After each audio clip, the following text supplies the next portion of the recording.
अस्सलामुअलैकुम नाज़रीन, अल्लाह ताला से ये उम्मीद करता हूँ कि अल्लाह ताला ने आपको जहाँ पर भी रखा होगा अपने हिफ्ज़ो अमान में रखा होगा। नाज़रीन, बड़ा अजीबो गरीब किस्म का वाक़या ना मैं आपसे शेयर करने लगा हूँ। एक फ़ैमिली जो है ना 5 अफराद पर मुश्तमिल, वो लाहौर एयरपोर्ट से जो है ना निकलते हैं और जद्दा एयरपोर्ट पर जो है ना उम्रे की अदायगी के लिए जब वो लैंड करते हैं ना, तो वहाँ की जो ASF होती है और वहाँ पर जो डॉग वगैरह उन्होंने रखे हुए या किसी भी तरीके से जो है ना वो मशकूक जो है ना फैमिली करार दी जाती है। उनका सामान खुलवाया जाता है, बैग के अंदर से 3-3.5 किलो आइस जो है ना निकल आती है। और आपको पता है कि आइस की पाकिस्तान के अंदर जो कीमत है ना कम से कम 50 से 60 लाख रुपए पर केजी है। और ये आइस जब बैरून मुल्क जाती है, ख़ास करके सऊदी अरब में, तो आप अंदाज़ा लगाएंगे 5 से 10 करोड़ रुपए की हो जाती है। अब वो जब पकड़े जाते हैं ना तो उनको जेल में डाल दिया जाता है। वहाँ की आपको पता है हुकूमत जो है, उनकी जेलें और उनका निज़ाम किस तरह का है। उन्होंने इस फैमिली को जो है ना ऐसे किले में या ऐसी जेल में बंद किया कि वो बताते हैं हमें दिन और रात का नहीं पता लगता था। इन्होंने वहाँ पे अपना वकील भी किया, इन्होंने जो है वहाँ पे जो है ना अपने रिश्तेदारों से, अजीज़ों से किसी भी तरीके से कांटेक्ट किया। उनके अजीज़ों ने जो है ना यहाँ पर मोहसिन नकवी उनको दरख्वास्त दी है और उनको कहा कि हमारे साथ मामला इस तरह हो गया, हमारे बंदे जो हैं ये तो रिकॉर्ड याफ्ता ही नहीं। खैर वो जो है इंक्वायरी की गई, उसके लिए कमीशन बना दिया गया। कमीशन ने सारी इंक्वायरी रिपोर्ट जो है ना मोहसिन नकवी साहब के सामने रखी और उसमें लिखा गया है कि जी ये कोई रिकॉर्ड याफ्ता नहीं है, ना ही इनका मंशियात से कोई वास्ता है। असल स्टोरी जो है ना कुछ इस तरह हुई, क्योंकि वो अब छूट के पाकिस्तान आ गए हैं और हमारे जो मोहसिन नकवी साहब हैं इन्होंने बड़ी उनकी जो है उनके ऊपर शफकत की है और बड़ी जल्दी यानी 21-22 दिन के बाद बंदे पाकिस्तान आ गए हैं। ये पॉसिबल है सऊदी अरब जैसे कंट्री से, तो वहाँ पे तो आपको पता है गर्दनें उतार दी जाती हैं। और नशे की या इसके लिए तो मेरा वहाँ पे पता नहीं क्या कानून बन गया होगा। तो नाज़रीन, वो जो है ना उन्होंने जब अपनी रूदात बताई है ना कि हमारे साथ सऊदी अरब में हमें बंद कर दिया गया, ख़वातीन को और मर्दों को, ज़ाहिर है इतनी भारी मिकदार में, उन्होंने वहाँ पे भी बताया कि हमारा इस मंशियात के साथ कोई ताल्लुक़ नहीं है। स्टोरी इसमें हकीकत ही हुई है। नाज़रीन, एक चीज़ मैं आपको बताने लगा, गौर से सुनिएगा मेरी बात।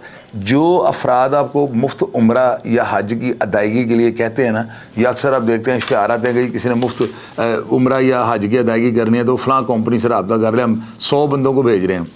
यहाँ पर गड़बड़ है। आप एक बंदे के कहने पे उम्रे का जो है वीज़ा आपको लग जाता है, आपको टिकट मिल जाता है, आप उसके भरोसे पे ना कि बंदा बड़ा लैंडलॉर्ड है, वो आपको एक बैग दे देता है, या उसका कोई बंदा आके आपको बैग दे दे, हमारे फलां बंदे को वहाँ पे दे दीजिएगा। आप ट्रस्ट कर लेते हैं क्योंकि बंदा प्रेजेंट होता है, आपको आपके यकीन में ये बात नहीं होती ऐसी कोई गड़बड़ होगी। तो जब आप दूसरे एयरपोर्ट पर जाते हैं या यहाँ से उड़ने लगते हैं तो वहाँ पे ANF या ASF जो है ना आपको अरेस्ट कर लेती है और केस आपके ऊपर बनेगा, क्योंकि बरामदा वो यानी मंशियात आपसे होती है। अगर वो आपसे बरामद ना हो तो दुनिया का कोई कानून आपको सज़ा नहीं दे सकता। अब इसमें देखें कि वो बंदा 2-4-5 लाख रुपए आपके ऊपर इन्वेस्ट करता है, फ्री वीज़े का आपको झांसा देता है, उसको कोई बेनिफिट है तो वो दे रहा है। वो अपनी करोड़ों रुपए की जो है वो आइस वहाँ पे स्मगल करवा लेगा। आज से 10-15 साल पहले ना एक बंदे ने क्या किया था, उसने स्पोर्ट्स की दुकान पर ना एक बंदे से कांटेक्ट किया, उससे 2-3 बैट उसने ख़रीदे। बैट ख़रीदने के बाद जब वो घर आ जाता है वो उन बैटों को ना बड़े टेक्निकल तरीके के साथ काटता है, उसके अंदर खाने बनाता है और 1-1 किलो करके तीनों बैटों के अंदर उसने जो है ना हीरोइन छुपा दी। अब जब वो हीरोइन छुपा लेता है वो दोबारा बैट वाली दुकान पे जाता है, उसको कहता है कि जी ये जो है ना मेरा भतीजा, वो कहता था कि मैंने खुद दुकान से लेना है, तो मैंने उसको कहा था मैं ले आया, कहता नहीं मैंने, तो ये आप अपने पास रख लें, पैसे मैंने आपको दे दिए हैं, कल मेरा भतीजा है वो खुद ही आगा दुकान से, वो कह रहा है आपने मुझे पुराने दे दिए हैं। इस तरह कह के दुकानदार के पास वो दोबारा बैट रखवा देता है। अब एयरपोर्ट पर जब वो जा रहे होते हैं ना तो जाते जाते वो कहता है कि यार वो बैट है मेरे कदर को दे देना। तो जाहिर है बंदे के ज़हन में ये आता है मैंने तो ये खुद दुकान से ख़रीदे हैं, हालांकि वो पहले सारा सामान उसके अंदर लग के दोबारा दुकानदार के पास पड़े हुए थे। इस तरह वहाँ पे सामान गया, बंदे पकड़े गए, उनको वहाँ पे सजाए मौत हो गई थी। एक बंदे को फांसी हो गई थी और एक बंदे को 25 साल गालबन सज़ा, अभी भी शायद वो बाहर नहीं आया। एक दफ़ा यहाँ पे वाक़या होता है कि बंद गोभी जब खुलने लगती है ना उसके अंदर छोटी छोटी जो है ना हीरोइन की इतनी इतनी पोटलियाँ बना के रख दी जाती हैं, बंद गोभी कवर कर लेती है। कोई बंदा सोच सकता है इसके अंदर कोई चीज़ होगी। लोगों ने इस तरह बंद गोभी ये जाकर हमारे उधर किसी कज़न को दे देना, तो उसके अंदर सारा सामान था। तो हमेशा जो है ना जूतियाँ, बल्कि किसी का भी सामान अगर आप लेते हैं तो आप खुद ही जो है ना ASF वालों के पास चले जाएँ, उनको कहें जी सामान को चेक करें। वो पूछें क्यों, उनको ये मेरे कज़न ने दिया है, इसको चेक कर लें। और वो आप कैमरों में आ जाएंगे, ज़ाहिर है आपके खिलाफ अगर कार्रवाई होगी तो कैमरे भी तो आपके पास मौजूद है ना, आप कह सकते हैं मैं तो खुद गया, मैंने जाकर इनको तलाशी दी है। इसलिए जो है ना, कभी भी आप सफ़र करने लगे ना, साथ वाले किसी बंदे से कोई चीज़ ना खाएं। मैंने बड़ा बार ट्रैवल किया हुआ है, जब आप आते हैं ना, क्यू में आकर लगते हैं तो आपका पासपोर्ट वगैरह चेक किया जाता है, फिर आपको एग्जिट कर दिया जाता है, और बोर्डिंग वगैरह जब आपकी हो जाती है तो वहाँ पे बंदे लेजी हो जाते हैं। बंदे अपने बैग रख के ऊपर रेस्टोरेंट में चले जाते हैं, खाने पीने के अशिया जो खाते पीते हैं, इंजॉय करते हैं, और आपको पता ही नहीं, बिल्कुल आप ही की साख्त का जो बैग आपके पास है, सेम उसी तरह का बैग वहाँ पर रख दिया जाता है। आप कैसे उस चीज़ के उसकी वेरिफिकेशन को आप खोल के देखेंगे कि मेरा बैग है कि नहीं है?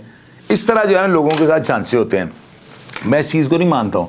अगर किसी शख्स को ये पता है कि मैं बैरून मुल्क जाऊँगा, मेरे पास ये हीरोइन है, उसकी शक्ल से पता लग जाएगा।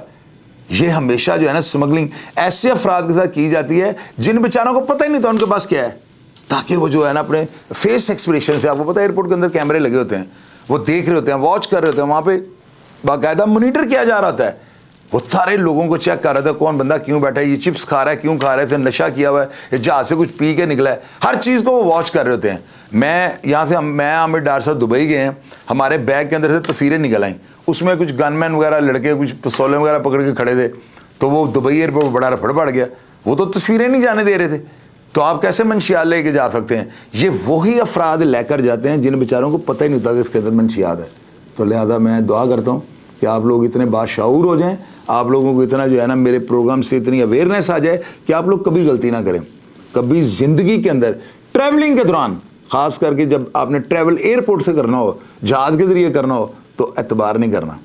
बाहर के एयरपोर्टों के अंदर इतनी सख्ती होती है, वहाँ पर उन्होंने डॉग, रशिया में दम तेतो एयरपोर्ट था, वहाँ पर उन्होंने डॉग छोड़े हुए हैं। किसी बंदे के पास इस तरह की चीज़ है, डॉग उसके पास आ जाता है, आप पकड़े जाएंगे।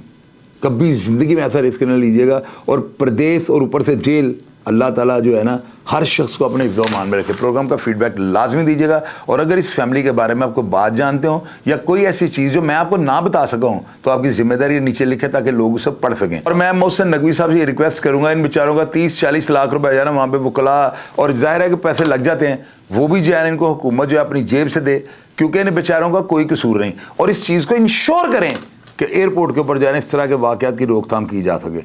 प्रोग्राम के बारे में जो आप जानते हो नीचे लिखिएगा, और मैं हमेशा की तरह आपको रिप्लाई करने की कोशिश करूँगा। अपना ढेर सारा ख्याल रखिएगा जी। पाकिस्तान जिंदाबाद।